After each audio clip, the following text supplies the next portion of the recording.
mi ṣe ìpàdé àdúrà lédè Yorùbá pọ́nbélé. bá mi ṣe láti ṣe yàrá bá mi ṣe kó máa fàyè rẹ̀ gbá àdúrà ńlá ni mo ṣe ṣàmì ńlá. agbára Ọlọ́run ràn yín nípàdé yìí pẹ̀lú iṣẹ́ àmì àti ìyanu lọ́kànjọ̀kan. gbogbo ènìyàn tó ń wá síbẹ̀ ló ń jẹ́rìí sí agbára Ọlọ́run nítorí ogun tó ń ja ọmọ Oòduà kò bóyìnbó. ayé ó ohun má gbogbo tó o nílò owó fún láti ṣe láti ní ìpàdé ìlọ́pàá Ọlọ́run kó máa fàyè rẹ̀ gbá bá mi ṣe o àdúrà ńlá ni mo ṣe ṣàmì yàrá bá mi ṣe o olú ọ̀run bá mi ṣe o akiriṣore bá mi ṣe o àpọ̀dá ayé bá mi ṣe àṣẹdá ọ̀run bá mi ṣe o jọ̀wọ́ bá mi ṣe o. bá mi ṣe Olúwa ẹni ó bá ṣe ló ráyè gbé. ó bẹ̀bẹ̀. ẹ̀yin èèyàn mi ní Olúwa, mo kí yín káàbọ̀ sí orí ètò bá mi ṣe ètò ní àdúpẹ́ lọ́wọ́ Ọlọ́run fún àwọn ẹ̀rí lọ́kan òjọ̀kan àti oríṣiríṣi iṣẹ́ àmì àti iṣẹ́ ìyanu tó ti ń jáde láti inú ìpàdé tàtẹ̀yìnwá. Ó gbọ́ Ọlọ́run gbọ́ pé nínú ìpàdé tòní lórúkọ Jésù ìwọ náà ó rí tiẹ̀ ṣe, ìwọ lẹ̀rí sí kan lórúkọ Jésù Kristi. Gbà tí àkókò bá tó fẹ́ ká túraká ká gbàdúrà torí pé Yorùbá ní ijó tó bá káni lára àdìkùkù jò ní. Mo sì gbọ́ Ọlọ́run gbọ́ pé nínú àdúrà tòní nínú ìpàdé tòní ó rí tiẹ̀ ṣe nítorí pé lórúkọ Jésù ìwọ lẹ̀rí kan.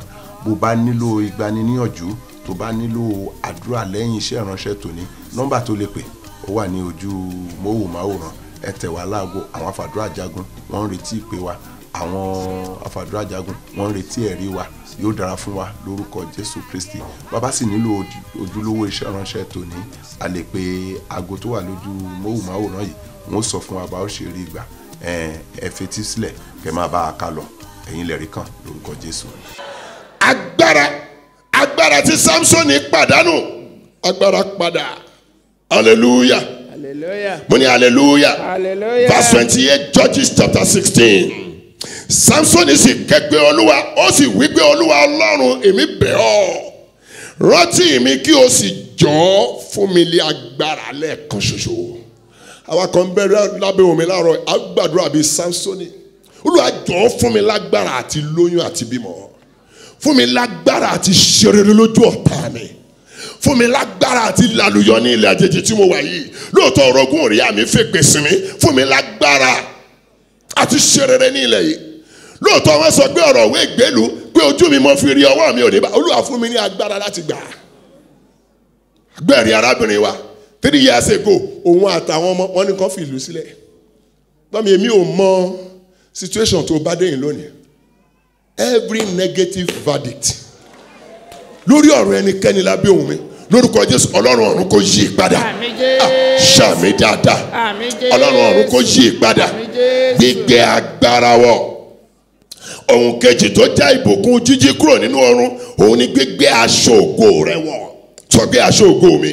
Aṣọ ògo mi. Bá mi sọ̀rọ̀, sọ pé aṣọ ògo mi. Aṣọ ògo mi. Gbogbo aṣọ ògo tó pàdánù lójú ọ̀run lónìí lórúkọ Jésù Olúwa kó gbà á fún ọ. Àmín Jésù. Olúwa kó gbà á fún ọ. Àmín Jésù. Lórúkọ Jésù gbogbo aṣọ ẹ̀gàn tá a gbé wọ̀ ọwọ́ Ọlọ́run kó fà á ya. Àmín Jésù. Aṣọ ẹ̀sín kó máa fà ya. Àmín Jésù. Aṣọ ìtìjú kó máa fà ya. Àmín Jésù. Torí pé ìwọ kọ́ ló ní aṣọ ògo láṣọ rẹ. Bíbélì sọ fún wa nínú ìwé Sẹkáríà orí ìkẹta, Sẹkáríà chapter 3 verses 3 to 7. Bíbélì sọ pé kò yọ wòlíì sílẹ̀ o, kò yọ àlùfáà sílẹ̀. À ń sọ nípa àlùfáà Joshua. Kí n Bíbélì sọ nípa Joshua? A wọ̀ ọ́ ní aṣọ èérí. Ẹ bá mi kà. Ìwọ Joshua lé aṣọ èérí. A wọ̀ ọ́ ní aṣọ èérí fúnra rẹ̀ kó ló gbé wọ̀. A wọ̀ ọ́ ní aṣọ èérí. Ó sì dúró níwájú áńgẹ́lì náà. Ó wá dúró níwájú áńgẹ́lì. Kí ló wá ṣẹlẹ̀? Ó sì dáhùn, ó wí fún àwọn tí ó dúró níwájú rẹ̀ pé bọ́ aṣọ èérí ni kúrò. ẹbọ gbogbo aṣọ ẹ̀gàn lára rẹ̀ ọwọ́ Ọlọ́run kó máa bọ́ dànù. Àmín Jésù. Aṣọ àìsàn kó máa bọ́ dànù. Jésù. Aṣọ àmúbọ́ kó máa bọ́. Àmín Jésù. Aṣọ àṣetì kó máa bọ́. Àmín Jésù. Aṣọ gbèsè kó máa bọ́. Àmín Jésù. Aṣọ àìtẹ́gbẹ́ kó máa bọ́. Àmín Jésù. Aṣọ àìsàn kó máa bọ́. Àmín Jésù. Gbogbo ẹ̀wùkẹ́wù tọ́ta gbé wọ̀ ọwọ́ Ọlọ́run kó bọ́ sọ́ni. Àmín Jésù. Ó ní ẹ bọ́ aṣọ èérí kúrò lára rẹ̀. Ẹ bọ́ kì í ṣe pé àtú sí o. Bó bá ka ẹsẹ̀ karùn-ún ó wá wọ̀ ọ́ ní aṣọ ògo, wọ́n wọ̀ ọ́ ní aṣọ tuntun. Gbé aṣọ ògo rẹ wọ̀. Aṣọ ògo wo la gbà lọ́wọ́ rẹ lónìí lórúkọ Jésù Ọlọ́run ọ̀run kó gbé aṣọ ògo náà wọ̀, Àmín Jésù. kó gbé wọ iṣẹ́ rẹ, Àmín kó Jésù. gbé wọ ìgbéyàwó rẹ, kó gbé wọ àwọn ọmọ rẹ. Ṣàmì dáadáa. Torí pé ọ̀pọ̀lọpọ̀ láti pààrọ̀ aṣọ ògo wọn.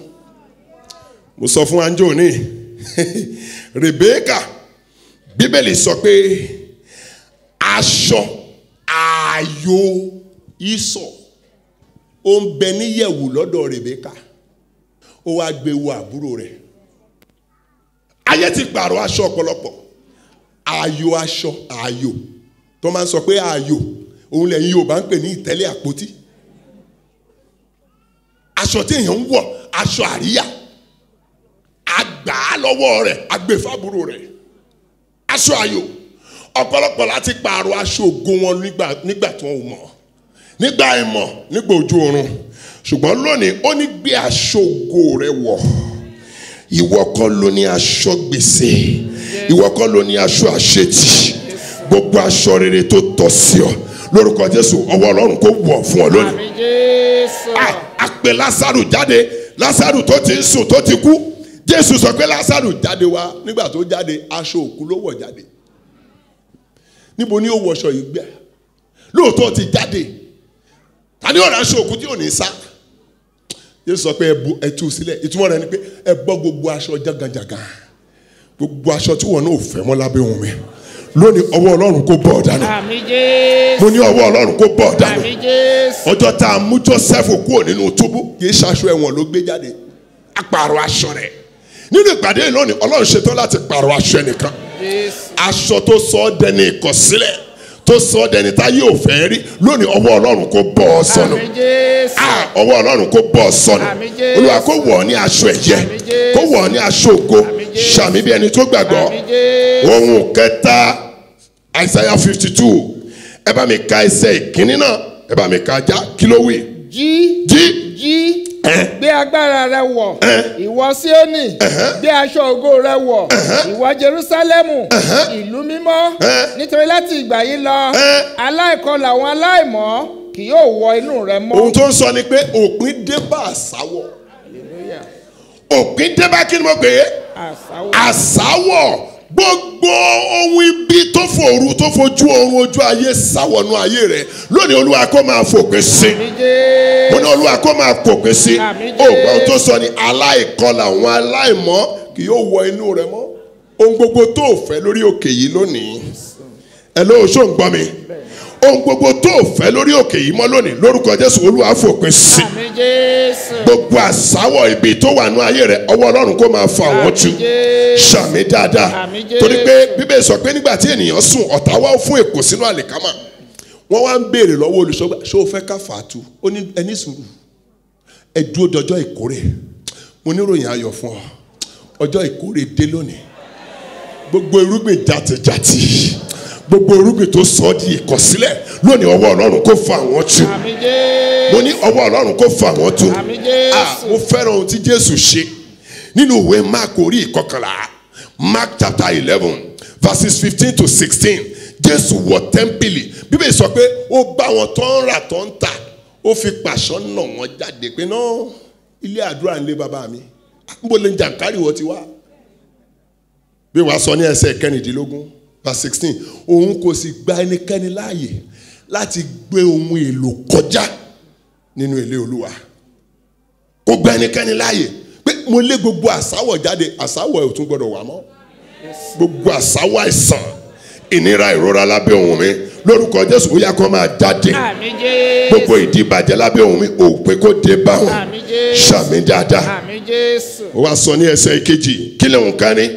Kí lóhùn kẹrin tó jẹ́ ìbùkún títají? Òun ni gbígbọ́n eruku nù kúrò lára. Verse 2, gbọ́n eruku kúrò lára rẹ. Isaiah 52 verse 2. Gbọ́n eruku kúrò. Gbọ́n eruku kúrò. Gbọ́n àbàwọ́n kúrò. Gbọ́n gbogbo ẹ̀gbin kúrò. Gbọ́n eruku àmúbọ́ kúrò. Gbọ́n eruku àìsàn kúrò. Gbọ́n eruku ìjàgàn kúrò. Gbọ́n eruku àìríṣẹ́, eruku gbèsè kúrò, gbé kúrò, gbọ́n kúrò. Mo rántí ìlú tiwa, ẹ̀yin tẹ́ wá láti ìlú ńlá ẹ kú oríire o. Ìlú tiwa àwọn ò ní ojú ọ̀nà tó ń yọ̀ ojú ọ̀nà eléruku ni bó bá wá dé gbòòrò tó bá kù díẹ̀ ká wọ Ìbàdàn a wá sọ fún dírẹ́bà dúró yá gun ara wa nù a gbọ́dọ̀ fi báyìí yọ síta ẹ̀mí Ọlọ́run fẹ́ kí àwa kan ṣiṣẹ́ yìí láàárọ̀ yìí kí ló yẹ kó o gbọ̀n dànù dìde lórí ẹsẹ̀ rẹ dìde kí ló fẹ́ mọ́ kí ló fẹ́ mọ́ Olúwa eruku àmúbọ́ mo gbọ̀n dànù eruku gbèsè eruku àìsàn ó gbọ̀n bó bá jókòó bó bá jó ó gbọ̀n nǹkan sí ọ lára ìwọ ló mọ̀ mo gbọ̀n eruku àṣetì dànù mo gbọ̀n eruku àìní dànù mo gbọ̀n eruku àmúbọ́ dànù mo gbọ̀n dànù eruku àìtẹ́gbẹ́ eruku àìlówólọ́wọ́ eruku ìyàgàn gbọ̀n má kó tẹni ẹlẹ́ni lọlé gbọ̀n ẹ̀mí mi máa ń gbọ̀n dànù lára rẹ báyìí àwọn ìgbálẹ̀ ọ̀run gbọ̀n dànù gbọ̀n dànù mo gbọ̀n àṣetì dànù mo gbọ̀n àìtẹ́gbẹ́ dànù mo gbọ̀n gbèsè dànù ó ti rí bẹ́ẹ̀ Jésù Kristi Olúwa wa jókòó ó ti rí bẹ́ẹ̀ kí ló ń karùn torí ọjọ́ wa ti lọ ìbùkún karùn tó wà nínú jíjí kúrò lójú oorun òun ni òmìnira kúrò nínú gbogbo ìgbèkùn kí ni mo pè é freedom from all forms of captivity òmìnira ó ní tú ọ̀já kúrò lọ́rùn rẹ̀ Isaiah 52 verse 2 ìwọ òǹdè ọmọbìnrin Síónì tú ọ̀já kúrò bọ́lá ń bá lè sọ èèyàn jí kúrò lójú oorun ohun tó kàn ní kó tú yàn sílẹ̀ kúrò nínú ìdè. Hello mo sọ̀rọ̀ Pétérù fún wa lẹ́ẹ̀kan nínú ìwé Iṣẹ́ àwọn Apọ́sítélì orí 12 ní ẹsẹ̀ 5 Bíbélì sọ pé ìjọ ń fi ìtara gbàdúrà fún Pétérù ẹsẹ̀ 6 ṣùgbọ́n Pétérù ń sùn ẹsẹ̀ 7 bẹ́ẹ̀ sọ pé áńgẹ́lì wọnú túbú áńgẹ́lì wá jí pẹ́pẹ́ ó jí ní kété tó dìde ìdè rẹ̀ já ní kété tó dìde kúrò lójú ọ̀run kí ló ṣẹlẹ̀ ìdè rẹ̀ já ó ní tú òǹdè kúrò lọ́rùn rẹ̀ gbọ́n mi ìwọ kọ́ ló ní gbèsè ìwọ kọ́ ló la àìsàn ìwọ kọ́ ló la àṣetì ìwọ kọ́ ló la àmúbọ́ ìwọ kọ́ ló ní ìyàgàn ìwọ kọ́ ló la ìtẹ́gbẹ́ gbogbo ohun tọ́ta so mọ́ Ọlọ́run tí ì ṣe tiẹ̀ lónìí lórúkọ Jésù ọwọ́ Ọlọ́run kó tó sọnù. Àìsáyà orí 9 ẹsẹ̀ 17 Àìsáyà 10:27 ó ní yóò sì ṣe ní ọjọ́ náà a ó gbé ẹrù rẹ̀ kúrò lọ́rùn rẹ̀ àti àjàgà rẹ̀ kúrò léjìká rẹ̀ torí gba ó ba gbogbo àjàgà jẹ́ nípasẹ̀ ìfòróróyàn hallelujah ẹlẹ́ẹ̀kẹfà rẹ̀ a fẹ́ lọ gbàdúrà dídé ibi ìṣerere ẹni gbọ́ mi èèyàn ò lè máa sùn kó débi ìṣerere rẹ̀ ṣùgbọ́n lẹ́yìn tó o bá jí kí ló kù o gbọ́dọ̀ débi ìṣerere rẹ̀ inú òwò inú ìgbéyàwó inú iṣẹ́ ìránṣẹ́ inú iṣẹ́ àkànṣe rẹ̀ lórúkọ Jésù ó débi ìṣerere rẹ̀ ò ní kú sọ́nà bí èéfín mo lóò ní kú sọ́nà bí èéfín ṣàmì dáadáa torí àkókò wa tó ti lọ bó o bá délé ka ìwé àwọn ọba kìíní 1 Kings chapter 19 1 Kings 19 ẹsẹ̀ ìkíní sí ìkẹsàn-án lẹ́yìn tí Èlíjà pa gbogbo àwọn wòlíì Báálì lórí òkè Kámẹ́lì Jésébélì àjẹ́ tàka sí Èlíjà ó pa gbogbo àwọn ìránṣẹ́ mi bó o bá di ọ̀kan nínú ọkílẹ̀ tó ṣó Bíbélì wípé ìránṣẹ́ Ọlọ́run fèrègè ó sáré títí ó rẹ̀ ó wá lọ sùn lábẹ́ igi júnípérì áńgẹ́lì Ọlọ́run wá dìde jẹun lẹ́ẹ̀kínní àfún ní oúnjẹ àfún lómi mu ó tún sùn wòlíì sùn àwọn pásítọ̀ náà máa ń sùn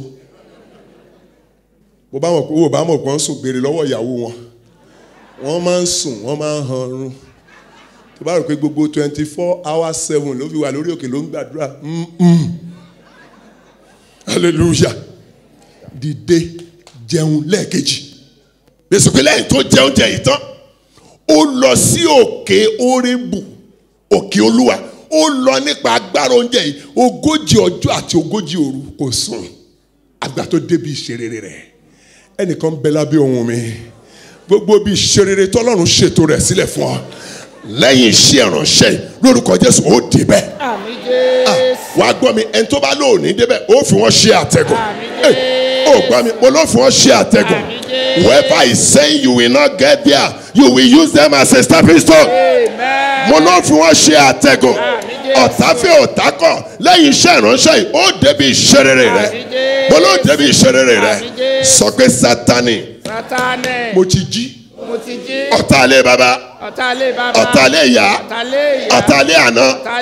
Mo ti jí. Ọ̀tá ilé ayálégbé. Mo ti jí. Àwọn mẹ́rin láti jí. Ó lè jí kó o tún jókòó. Dìde lábẹ́ dédé lórí ọ̀sẹ̀ rẹ̀. A fẹ́ gbàdúrà. Mo jí. Ẹni tó ń jẹ́ Mojí Sọ́lá ìwọ nìkan náà kó ló ń jẹ́ bẹ́ẹ̀. Èmi náà di Mojí lónìí o. Mojí Sọ́lá, Mojí Sówó, Mojí Sáyọ̀. Hallelujah.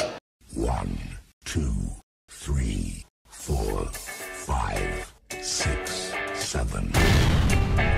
Freedom Arena is 7. Come and celebrate the goodness and mercy of the Lord with Mount Zion Christian Ministries International, Freedom Arena, as we celebrate her 7th year anniversary. Theme, Everlasting Mercy. Join hosts, Pastor Debo Adegoke. So he was in a place of grace, he was in a place of mercy, and for 38 years. And Pastor Mrs. Tutu Adegoke. The only one that is the satisfier, who can give you that way of your heart desire. As they bring you 7 power-packed, life-changing days from Monday the 18th of May to Sunday the 24th of May, 2015. Guest speakers include Pastor Leke Sanusi, Reverend Yemi Aduloju, In jubilation. and Pastor Andrew Adeleke. Order of them that diligent. Highlights of the week include 7 hours of non-stop praise on Monday the 18th of May from 2 p.m. Artists include Remy Odumesi, Evans Agboyi, Dio Bello, Olaitan Akumu, Kelechi Ife, Sam Fred, Esther Echo, Freedom Voice, Toby Badegbo, FYC, and many more. There will be word ministrations throughout the week with morning seminars on business and employment, legal matters, family and relationships, and kingdom service. Morning sessions from 10 a.m. to 1 p.m. daily with free registration required. All evening sessions from 6:30 p.m. Monday to Friday. There will be a special Banishe service on Saturday the 24th of May from 9 a.m. followed by Freedom Sports Day, a fun-packed day for all the family. So remember to bring your sporting kit and register for various activities. Sundays, the grand finale, Thanksgiving and anointing service from 10 a.m. So join us at Freedom City, 3 North Road off White Hart Avenue, Plumstead, London, SE18 1BS. SatNav users, please enter postcode SE28 OGU. Entry via White Hart Triangle Industrial Estate, Thamesmead. For more information, visit www.freedomarena.org.uk or call 0208 317 0829. Why not connect with us on Facebook or follow us on Twitter at Freedom Arena UK. This promises to be a time of refreshing, fellowship, and renewal. Come and experience everlasting mercy.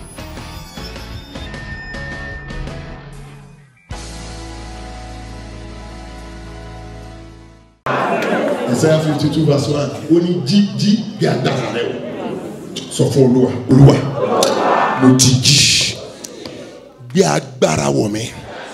Agbára àti bímọ, agbára àti lówó, agbára àti dàlúyọ, agbára àti dọlọ́kọ, agbára àti donílé, agbára àti gbàwé ìgbélú. Olúwa gbé agbára wọ̀ mí lónìí. Porúkọ Jésù gbàdúrà. Ọlọ́run alágbára, mo ti jí bí agbára wọ̀ mí.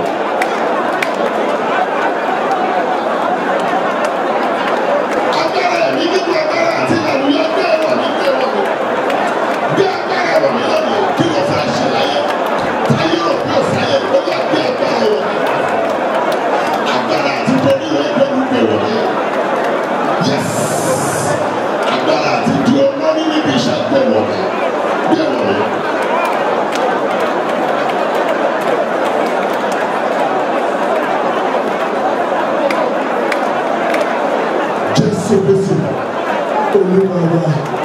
Jésù Olúwa wa. Gbàdúrà gbàdúrà gbogbo aṣọ òṣì, aṣọ ẹ̀gàn, aṣọ ìkọ̀sílẹ̀, aṣọ àìtẹ́gbẹ́ táyé gbé wọ̀ mí, Olúwa bọ́ ọ dànù, fàáyà, gbé aṣọ ògo wọ̀ mí láti ìṣẹ́jú ìlọ. Ó yá porúkọ Jésù gbàdúrà.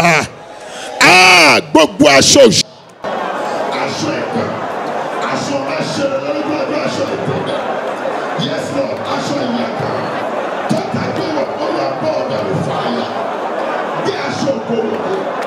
Wọ́n ẹ̀mí àtàyà àtàwọn ọmọ mi lọ wà láṣọ ìyẹn látòrí lọ́wọ́ wà gbàdúrà. Rẹ̀ máa sọ́kò yẹ̀kọ́ lọ́wọ́ gbàdúrà lọ́ mi láṣọ ìyẹn. Lọ́ mi láṣọ yìí wọ́n àyà mi àtàwọn ọmọ mi. Gbé wà wá. Jésù Kristi Olúwa wa. Jésù Olúwa wa. Ìtàn Ísọ̀ tí mò ń sọ fún wa lẹ́ẹ̀kan. Genesis 27 verse 51. Nígbà tó ń sùn, ẹlòròpó ń sùn, nígbà téèyàn ò ní tààrà, ó ń sọ fún Jákọ́bù, what is the birthright? Kí lọ́jọ́ bí? Wọ́n á gbé lọ fún mi lásàrò jẹ, àsáró. Àtẹnujẹ ló rún ẹlòmíì, àtẹnujẹ àti àtìdíjẹ. Tó ń pa ìpín ọ̀pọ̀lọpọ̀ nù, àtẹnujẹ àti díjẹ, ìtumọ̀ rẹ̀ kó máa yé ọ.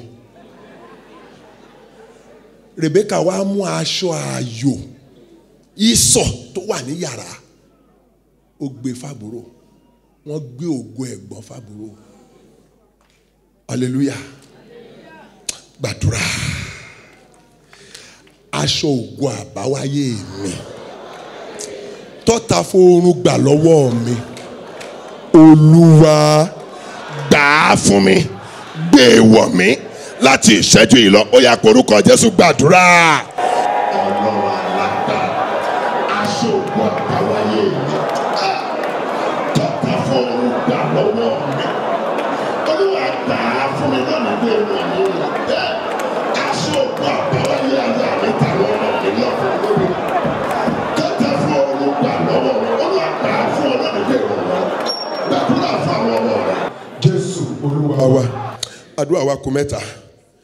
Gbogbo eruku, gbogbo ẹ̀gbin, gbogbo àbàwọ́n tó wà nínú ayé mi, Olúwa fi ìgbálẹ̀ rẹ fi gbọ̀n wọ́n dànù lónìí. Ó yá porúkọ Jésù gbàdúrà.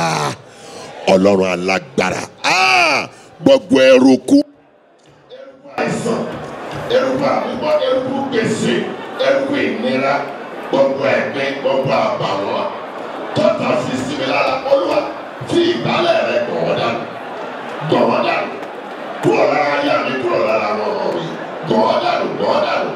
Yes Lord, eruku àìsàn, eruku gbèsè, yẹ́kẹ́rẹ́ bó ṣàdáyà bàbá, eruku àìtẹ́gbẹ́, eruku àìní tó bá lára mi, Ọlọ́run fi ìgbálẹ̀ rẹ gbọ̀n wọ́n dànù.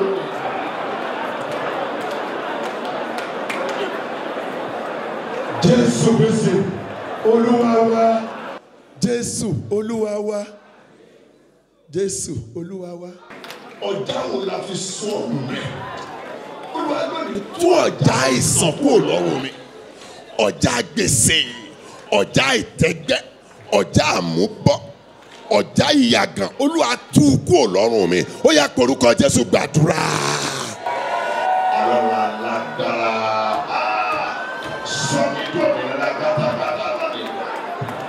Ọjà ìyàgàn, ọjà àgbọ̀jú, ọjà òṣì, ọjà àbúkọ, ọjà àìsàn tó kú ọlọ́run, tó kú ọlọ́run àyà ní ọmọ àwọn ọmọ mi tó kú. Sọ mí di òmìnira pátápátá lónìí. Sọ mí di òmìnira. Gbogbo ẹ̀wọ̀n tá a dìde ní tó dànù já dànù lónìí.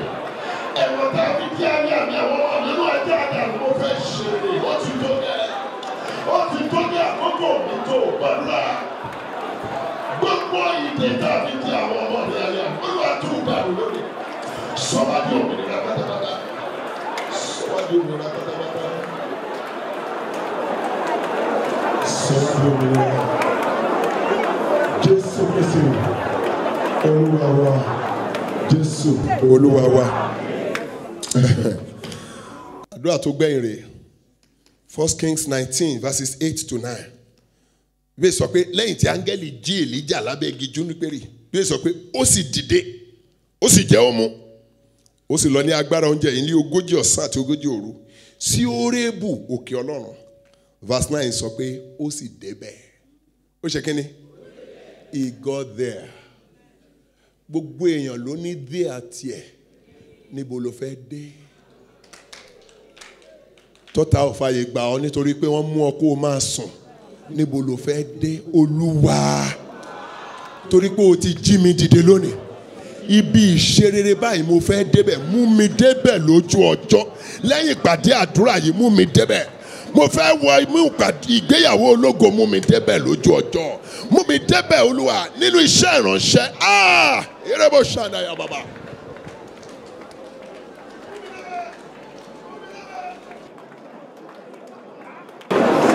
Kí ni ìṣẹ̀lẹ̀ tá a fẹ́ dé Olúwa mú wa débẹ̀? Mú mi débẹ̀ lójú ọjọ́. Bẹ́ẹ̀ni ìjàmbá rẹ̀ lórí òkè Hórébù, èmi náà lè débẹ̀ mú mi débẹ̀. Mú mi débẹ̀ lójú ọjọ́. Mú àyà mi mú àwọn ọmọ mi débẹ̀. Gbogbo mi tá a fẹ́ dé nínú ìṣeré Olúwa fẹ́ yìí gbà. Mú wa débẹ̀ lójú ọjọ́ láti òní lọ. Oṣù Ọlọ́run yẹn. Ògo ni fún orúkọ Olúwa. Ògo ni fún orúkọ Olúwa. Mo tún sọ lẹ́ẹ̀kan sí ògo ni fún orúkọ Olúwa. Àdúpẹ́ fún ọ̀nà tí Ọlọ́run bá wa tó gbà rìn láàrin wa nínú ìpàdé tòní. Mo gbàgbọ́ pé o ti fi ìtara gbàdúrà lórúkọ Jésù Kristi. Ẹ̀rí rẹ yóò fìdí múlẹ̀. Bẹ́ẹ̀rí bá ti dé ẹ tẹ̀ wá láago.